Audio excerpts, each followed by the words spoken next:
All right, welcome everyone. Welcome to the Gies Online IMBA webinar. Thank you for joining us this evening. We'll get started here in a few minutes. Just allow folks to get logged in.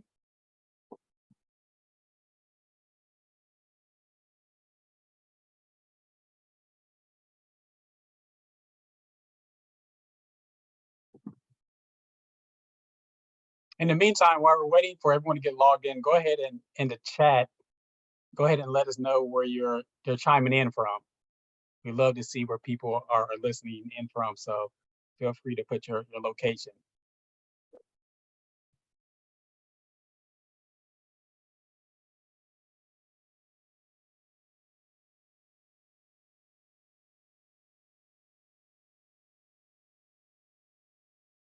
All right, well, we're going to go ahead and get started. My name is Marcus Phillips, Associate Director of Recruitment and Admissions, Gies Online Programs. I am excited you're here to learn more about the iMBA program through the Gies College of Business at the University of Illinois. On the first screen, you will see a QR code. Go ahead and scan the QR code on the screen through your phone. That's a link. A link should appear to direct you to our survey, a short survey. So we'll be happy to connect with you. So feel free to do so if you like. And so I'm going to go ahead and put out a poll and kind of talk about where you're coming from. And so what is the biggest hesitancy in pursuing a graduate education at this time? So feel free to put that on there. It's the online format, the cost, return on investment, time, difficulty, other. Cost is always one of the top ones. So that's something we'll cover. Not sure if the return on investment is worth it. That's always a large one. Online format, we'll cover the online format. We also cover the time, as well as difficulty. So thank you for that poll. And so before I get started, I am joined by two great people. So one is my coworker, Amy Simpson. She will be handling questions in the Q&A. So if you do have questions, try to avoid to put those questions in the chat. Go ahead and put those in the Q&A. Amy, anything else you wanted to add? Nope, that's good for my side. Welcome, everybody. Awesome. And then we also have an awesome student online. So it's great to hear from us, the admission staff, but it's even better to hear from our current students.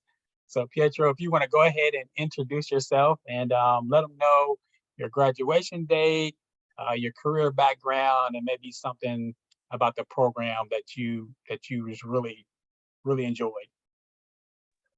Thank you. Nice to meet you all. It's always a pleasure to meet new potential students for the Gies College of Business. I'm Dr. Pietro Bartocci. I'm calling now from Spain. And yes, I worked in research and academia for 22 years.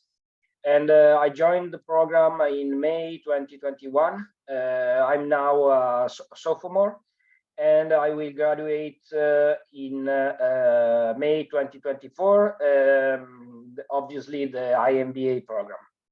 So in 2 years, I've left only 5 courses, and it has gone very, very fast.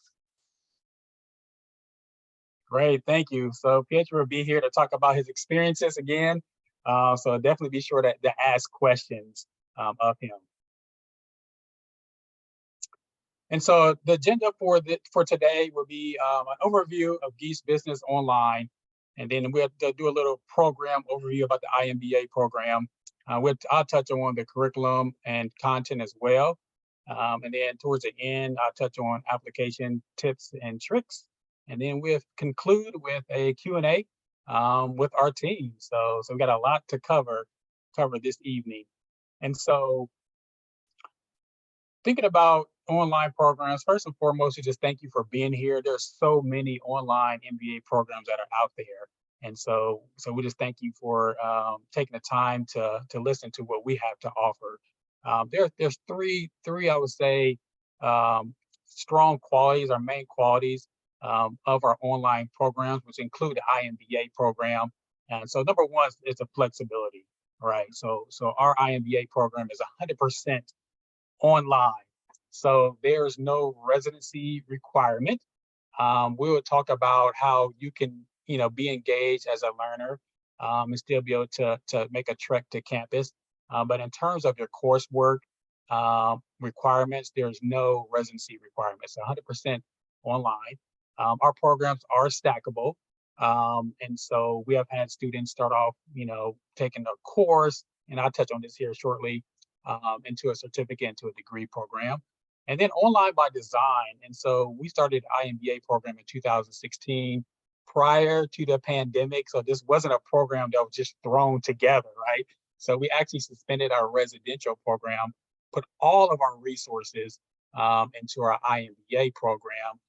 So when you think of the amount of investment financially that we put into the infrastructure, the technology, faculty, staff, we put a huge investment in that. We feel like it's paying dividends. And so we want to make sure that the environment is one of a community environment, and then it's an engaging environment for our students, and of course the curriculum is going to be rigorous. So those are our three main qualities with the program, which we feel are very, very good. And highly engaged content, allows you to still be able to pursue a degree program, right, without giving up your career, so you can still work full time and still have that interaction with faculty and staff and peers in the program. So, Pietro, what was your professional experience like when you applied to the program? Yeah, my professional experience, as I said, was mainly on research. So I really missed the economic aspects, and I did this choice because I felt the need to find a market for the research and the results of my research and the prototypes we developed. And in fact, in the Gies College of Business, I saw there are incubators and many activities also on startups developments, and that was very useful for me.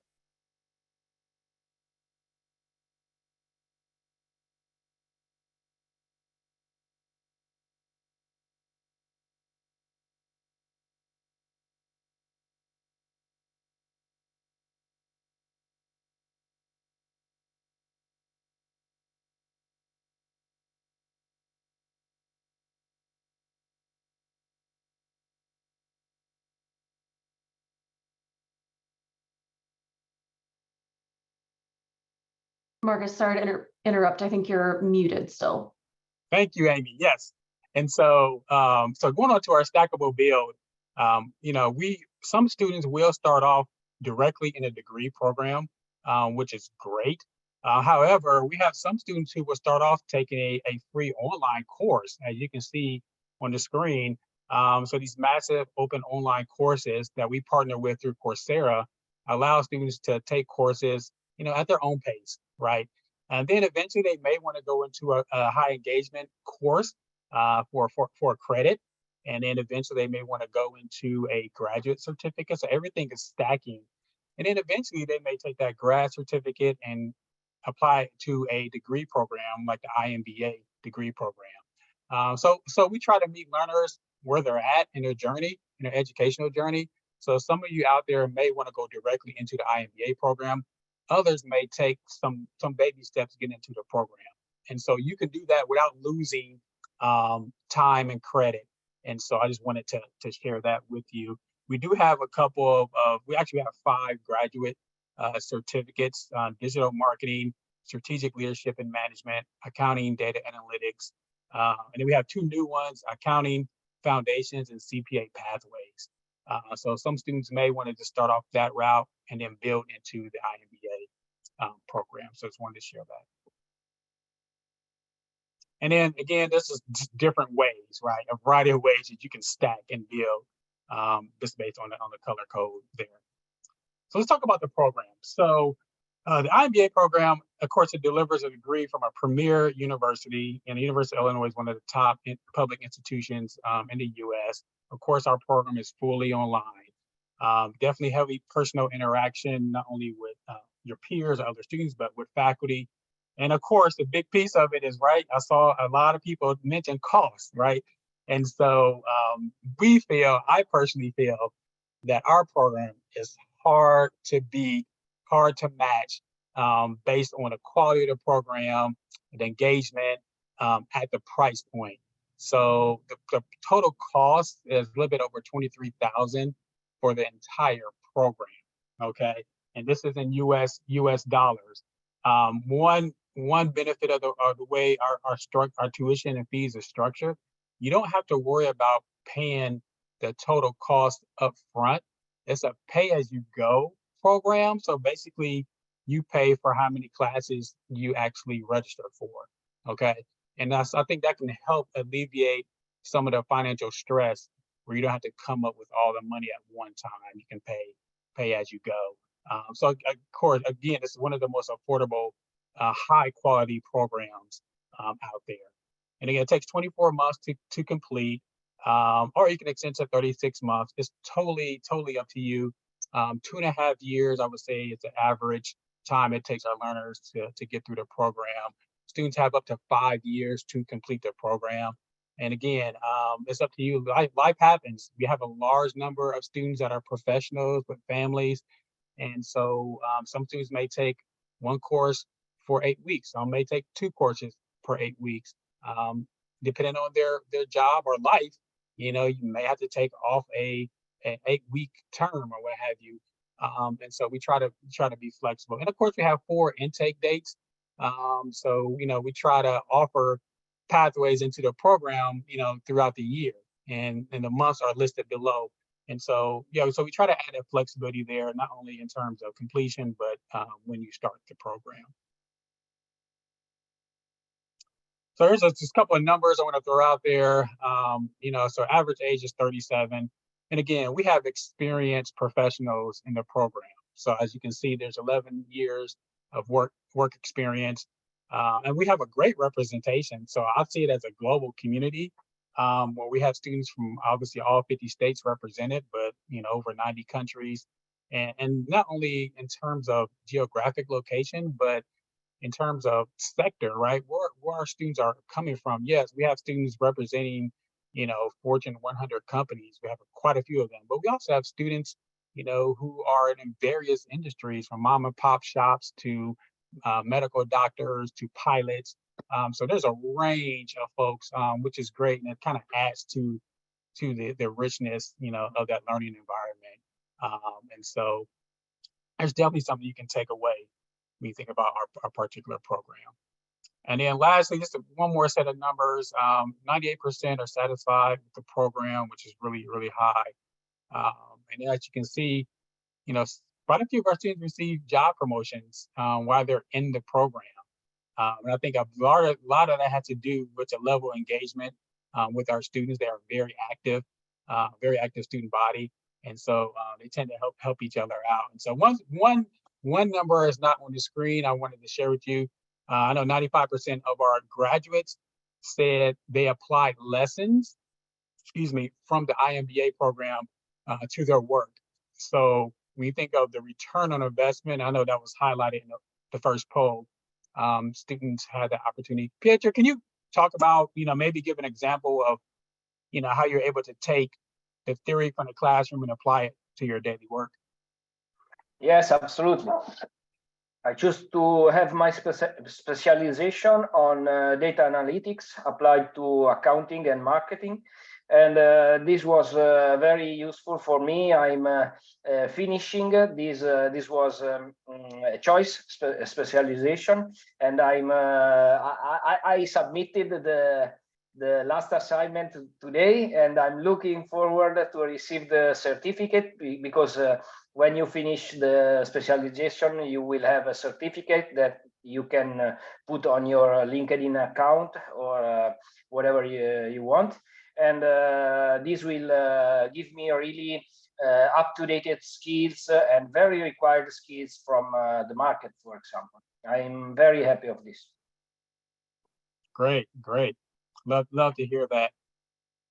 So I'm going to just move on to the curriculum with the iMBA program. And so as you can see, to complete your MBA, you need to complete 72 credit hours. 48 of those courses are core courses, and 24 credit hours are elective hours. And then you have 3 capstone projects. And so you need 18 courses basically. And of course, like Pietro said, these are designed to immediately apply at work, developing your skills. And again, you have these focus areas. So we feel like our program not only has the breadth, right, but it also has the depth. And so allows you to focus in on those specialization areas. As you can see, they're listed on the screen. So we have students who may want to go into digital marketing and entrepreneurship. And then within each specializations, there's a capstone that's required. And then at the end of the program, there's a capstone project as well. And so this program isn't lockstep. So you are pretty much in the driver's seat with the program. Again, you can choose your focus area. You can plan your schedule, just all based on what you need. So yes. Have you, Peter, have you completed any capstone projects? Yes, absolutely. I did 2 capstone projects, one on value chain and another on management in general. And yeah, it was a nice experience. And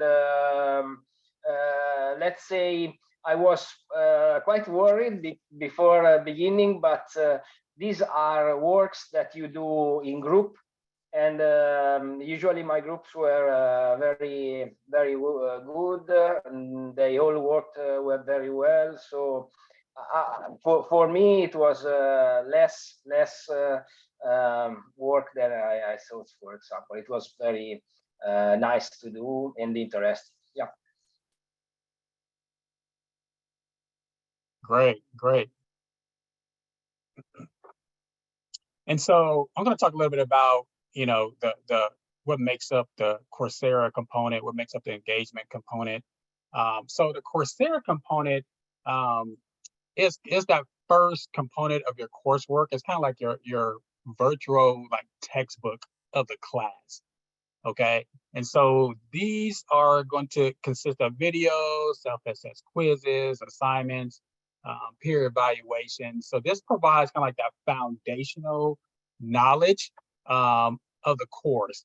And so students can start the Coursera component prior to starting the course, right? So there are 2 of these. We call these MOOCs, Massive Open Online Courses. So there are 2 in every course. So there's one first 4 weeks, and then there's another one the second 4 weeks. So students will get a completion grade, if taking this part of the course through Coursera. Okay. But again, this is more the virtual textbook portion of the course. Now, the transcribable part of the course, or the high engagement component, I feel like it's the component that kind of separates our program from a lot of other programs that are out there. And this part kind of builds upon, that Coursera component or the MOOC or the textbook, right? So you're basically applying what you've learned through that textbook. So this is the second component. It can consist of live lectures, team group projects, advanced case studies, or what have you.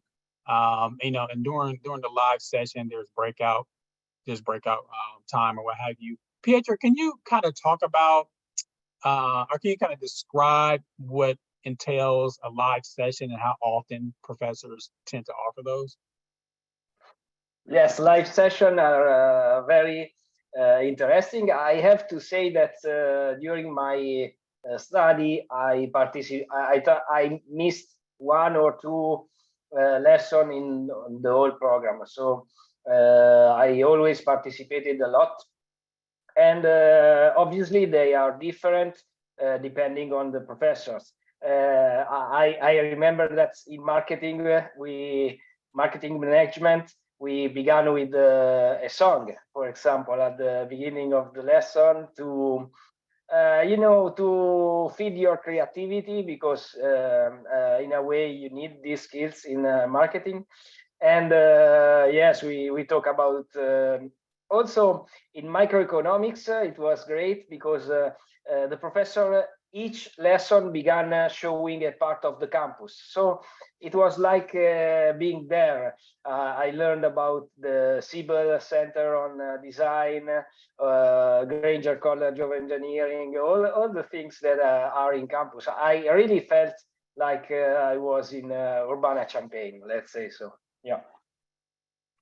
And so, so yes, there's part of that course which is asynchronous, right? I talked about the MOOCs, but these live sessions, right? I mean, you have to be there for the live sessions if you want to, get that rich learning, experience and working in groups and learning the material. And so, so these are offered, like say, like on a weekly basis, typically a couple of days, a couple of times a day. And then I missed part of what you said. Did you mention anything about like the surveys that the professors they send out to try to put you in groups with people in similar time zones? Is that correct? Yeah. Also, I missed this information. Obviously, you are given tasks during the lesson, and they organize breakout rooms with 4 or 5 mates. And you are given these tasks that very probably will train you for the next assignment, because lessons are usually on Tuesday, and from Wednesday, and the assignment is on Tuesday. So you got like 5-6 days to arrange your ideas and submit your assignment. And yeah, another thing that's also in data analytics, they gave some prizes to the group of students who did the best results in the breakout room, and I think I won one time a prize after trying many times. Let's say so. Nice, congratulations on that. So yeah, so professors will offer, for example, they may offer 3 live sessions on a Tuesday every week in their class. And these sessions are recorded. So if you're unable to attend a session, then that's okay. These sessions are recorded, but they try to offer it like in the morning, maybe in the afternoon, maybe in the evening. So try to accommodate the different time zones. And you only have to attend one. You don't have to attend one, but if you're going to attend a live session, you don't have to attend all 3 because it's going to be the same information. But it's offered on a weekly basis, a couple of times, one day of the week, a couple of times that particular day. So just wanted to clarify that. I know we had a couple of questions about that as well. So just touching on our nationwide presence, as I mentioned before, we have students from all over, right? We have over 6,000 online students. We have several thousand iMBA students, close to almost 4,800 MBA students, a large alumni network. And so our students are all over. And it is great to know that you're in company, with these students. And, when I think about, the different programs that are out there and, how are students getting connected, we have a really strong way that our students are engaged in the program. And so 99 countries represented as well. So again, a global presence. And then here's just a list of some of the companies, that are represented, within the program. So it's a great way just to get connected. And so that leads us right to networking, right? Learner engagement. And so with this program, there's a different way the students can get connected. And so that's always a question, rightfully so, right? You don't want to feel alone. And so I feel like with our program, and Pietro, correct me if I'm wrong, but it's kind of up to that student in a sense to like, we do things that really try to make students feel connected in the program. But also students need to, put effort to get connected as well. Is that kind of around the lines, Pietro, do you feel? Yeah, I think networking was great for me, sincerely. I met a lot of people because these groups and working groups always change persons, and you can meet also your friends in other courses or meet new people. And what is strange is that I will probably try to join this next iConverge, which will be on September. But what happened to me is that I got contacted by other students from LinkedIn and whatever, because they are coming to Italy. So I live in Italy and work in Spain, and I'm arranging for them travels, trips. I organized a network of Gies College of Business Italian students. We have a WhatsApp group. And yeah, networking was a very relevant aspect for me. And each student has a sort of Facebook application which is called Workplace.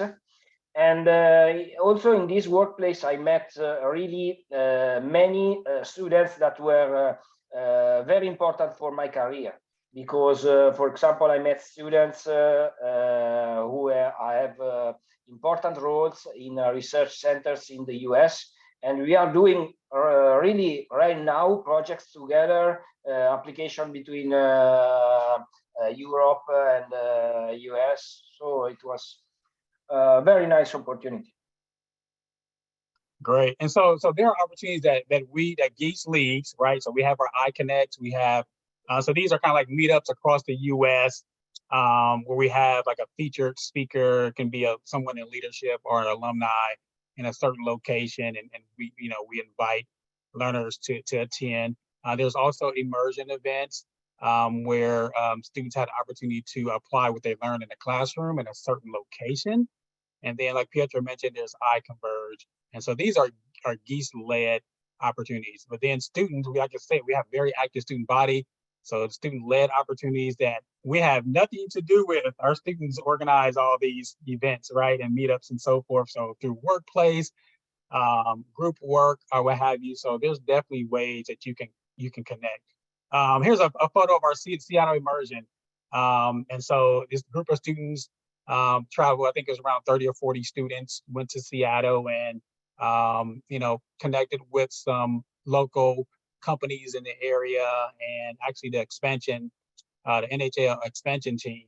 And so they had to present, do a live project for that expansion team. And so they had to present in front of leadership.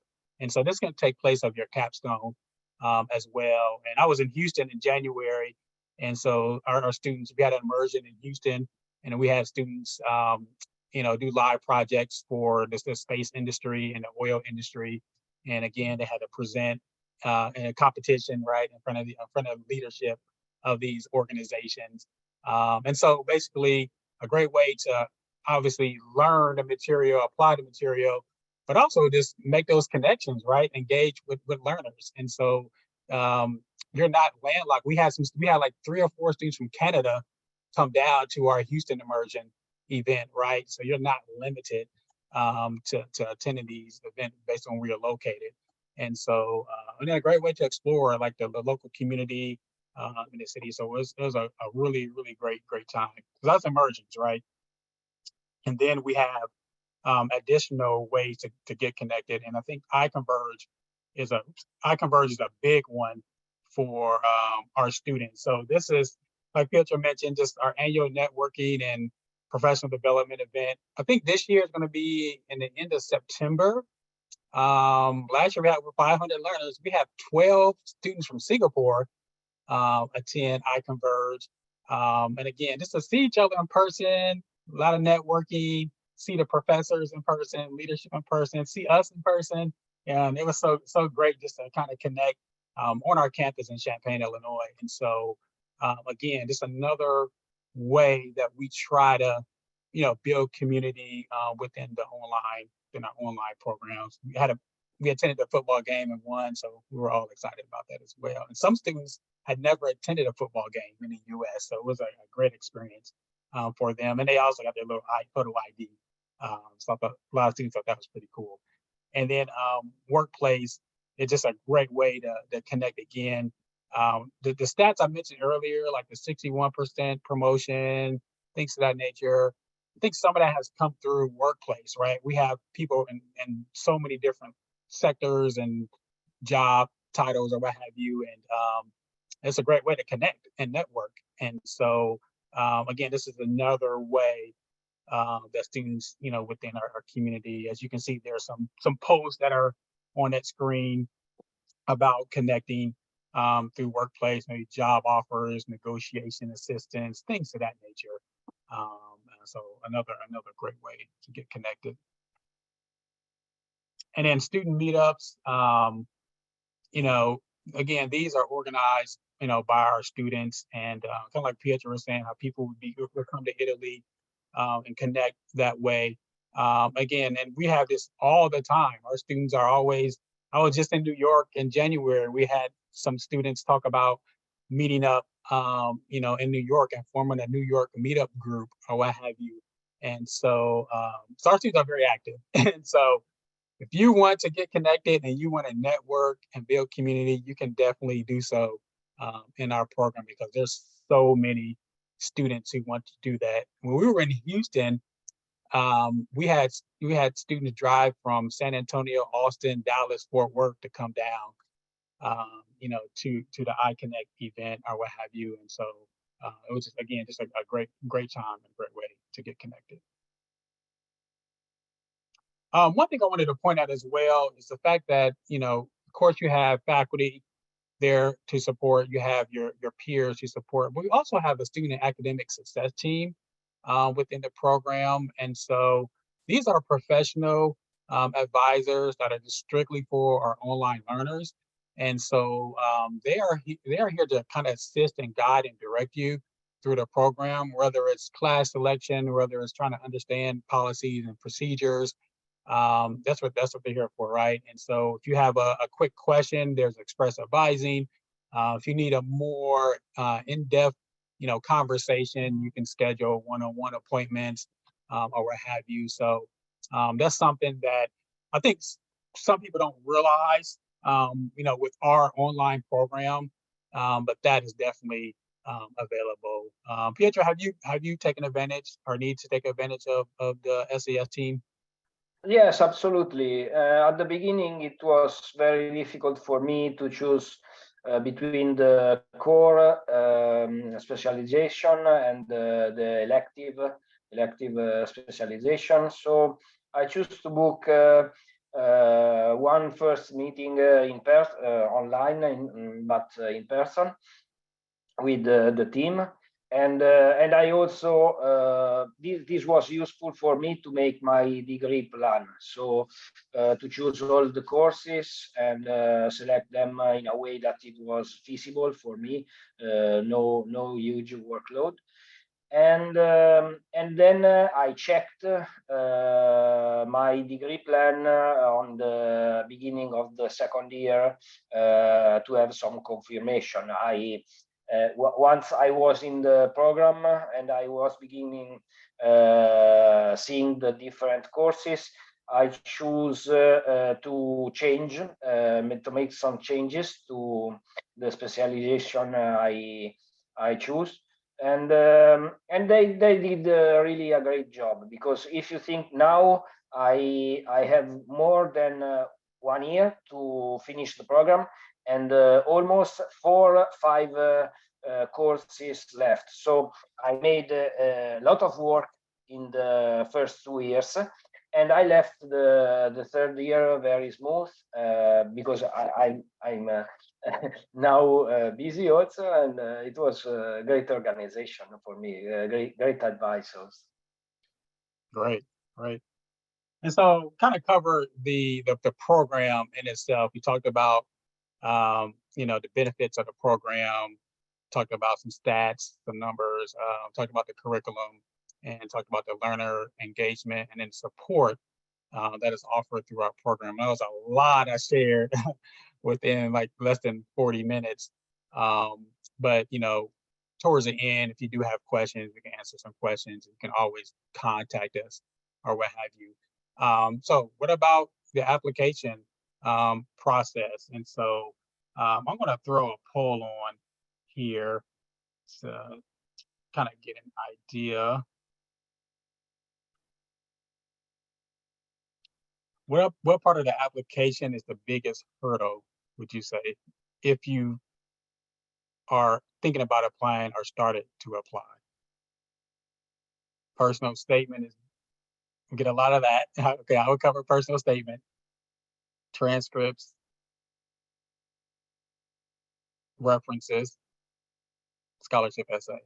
Okay, those are the typical ones. Okay, thank you. So first part of the application is a resume. Okay, so with the resume, we want to make sure that students align their resume with their application. Okay, and so we don't need a 4 or 5 page resume, to be frank. Really like a 1 or 2 page resume would be suffice. And again, just making sure it's lining up what you put on the application. And then the academic history, we want to make sure that you put your academic history down, include all your transcripts or mark sheets. And so we're looking for a minimum of a 3.0 cumulative GPA. And so our grad college is looking for that as a minimum. Transcripts, it can be unofficial transcripts. Okay, we don't need your official transcript at the time of submission. And once you're admitted, then eventually we'll need those official transcripts. So we try not to have you go through official transcripts when you apply. Unofficial transcripts be fine. We want you to also upload your mark sheets, and so it needs to be uploaded in English, and your certificate of degree for international students. Make sure those are in English as well, your native language as well. And so those are two big things we need in terms of academic history. Okay. Now the personal statement. And so the personal statement is basically just a way for you to kind of share your background, and just talk about like how your experience has influenced you to pursue a graduate degree, maybe in particular IMBA, right? And so what value can you bring to the program as well? So those are kind of 2 areas I would say you can write about. We think would kind of give us a good feel and good understanding of who you are, right? So you're showcasing yourself in writing, basically. Just a great way for you to shine, right? Then there's an optional essay. So for some students who may not hit the 3.0 GPA mark, you may be a little short, 2.9, 2.8. This may be a great way. I would actually recommend if there's something that happened during your undergrad years where maybe one semester, your first semester of college, you didn't do quite well. You needed to grow up and mature a little bit, and you can see the progression as you matriculated through college. And so that'd be a great example of putting that in the optional essay or what have you. And so that's what that's pretty much used for. If there's a gap in your work history, maybe you had to take off time, for family obligations or what have you, you may want to put that in your optional essay. And so those are just, I would say, two good examples. There's 2 professional letters of recommendations that are required. And basically what you do is you just provide the name and email address of your recommenders in your application, and we'll do the rest. We'll send that information to them to fill out a little form, And then if they want to provide a letter, that's totally fine. They can do that as well. And so that's a pretty straightforward process. You can be a faculty member from a previous institution, can be your direct supervisor. I would say, supervisors I look highly upon in terms of letters of recommendation as well. So keep that in mind. So letters of so after letter of recommendation, the testing. So the GRE, GMAT are not required for admission. Now, if you want to send in your test scores, that's totally fine. We can use that as another data point, but those scores are not required. Now, for our international students, there are requirements in terms of tests that need to be submitted, and they're listed on the screen. There are some exceptions. And Amy, do you mind, if you haven't done so already, provide the link to the English proficiency exception for international students? And so it will provide pretty much a list there. And so that's the requirements in terms of test scores. And then a scholarship essay. So basically you fill out the scholarship essay when you apply to your program. And so the scholarship essay is just two. So one is through Coursera. And so this will cover 70% of the cost for the program. It's very competitive, and I'll be just really frank and honest. It's only a handful of students who may earn this scholarship. And so it's based on a combination, of need is a big piece of it. How are you contributing to DEI efforts or what have you? And so we want to make sure that, you submit that essay when you submit your application. But if you submit your application and do not submit your scholarship essay, you can't come back to submit it. So right now, our application is open and you are able to submit a scholarship essay. I think and I'll talk about the deadlines here shortly. And so we want to make sure that if you're considering the 23,000 is you feel like it's still too much and you want to apply for a scholarship, you can definitely do so. And then another one called Forte, which covers $20,000 of the program, and this is for women. And Forte is an organization, nonprofit that empowers women to pursue graduate degrees and business careers. And so we partner with Forte to offer scholarships. And so again, based on need, but also based on what are you doing to empower women, right?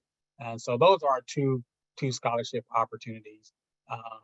I think someone had a question about financial aid, and we do have a financial aid office. And so you will work with financial aid to see if you're eligible for any. The aid will be just be loans, to be honest, student loans, and so graduate student loans. So keep that in mind as well. And then lastly, we do have a performance-based admission track. And so basically, we have some students who feel like, you know what, I don't meet the 3.0 GPA. I don't feel very confident, applying directly to the program.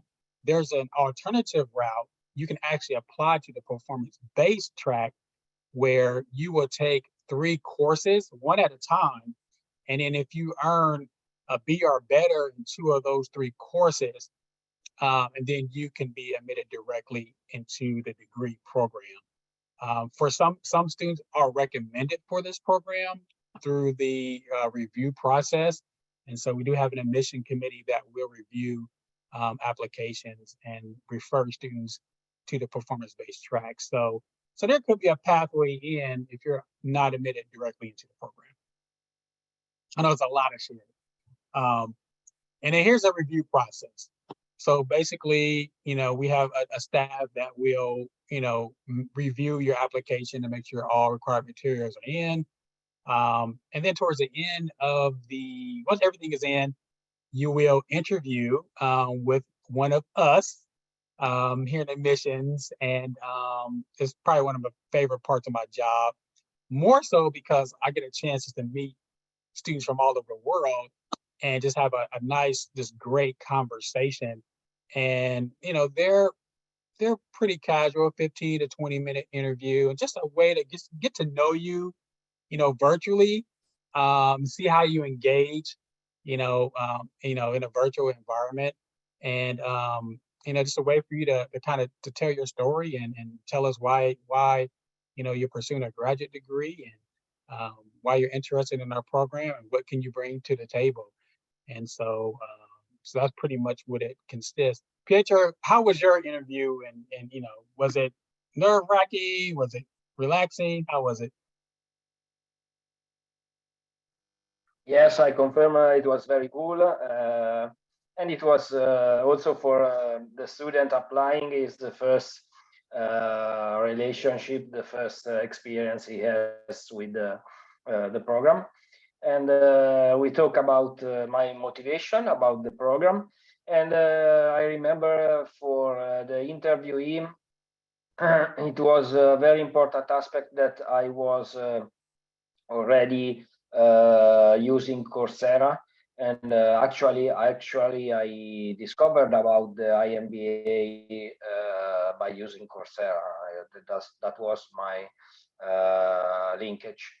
And yeah, they were happy about this, and I was very Great. So again, there's some tips. You know, just make sure you do some type of research on the iMBA program, and you know, kind of share why you're interested in our program and so forth. You know, and be engaging, right? We want to see people engage during the interview or what have you. So just two of those quick tips. And then evaluation period take 1 to 2 weeks after application is completed. And after the interview, you know, we make admission decisions on a weekly basis. And so we want to make sure that we get the decision out on a timely manner. And then here's just some of the benefits of applying early. Submit by May 4th, so you have time. So I just wanted to share some of the benefits of applying early. No application fee is a big one as well. And then any questions, contact us. Our email and our phone number, they're both listed below. So that concludes. I will stop sharing and then see if we have any questions for us. And we also are joined by one of our other awesome colleagues, Kate Deering.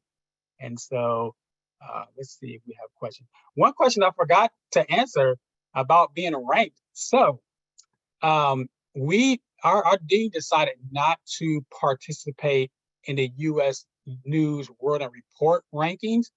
And this has been decided several years back because we are all about innovation, and he didn't want to play the rankings game.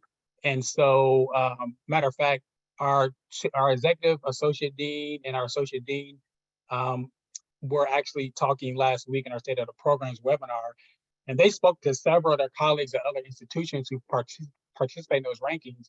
And it burns them that they have to participate in rankings because they have to develop curriculum, do a lot of different things to appease U.S. News, World, and Report. We don't want to play that game. So we decided not to participate in rankings. However, Poets and Quants named us the online MBA Program of the Year in 2022. And Poets and Quants is a very reputable business organization. And so combination of return on investment, price point, level of engagement, and infrastructure. So we feel like it is a very high quality program. So I know there's some questions about that. We don't offer a specialization on sustainability. Good question. But there are different concentrations that we do offer within the program. So I think that concludes all the questions. Thank you all again for joining us. And then feel free to reach out if you do have any additional questions. And you all take care.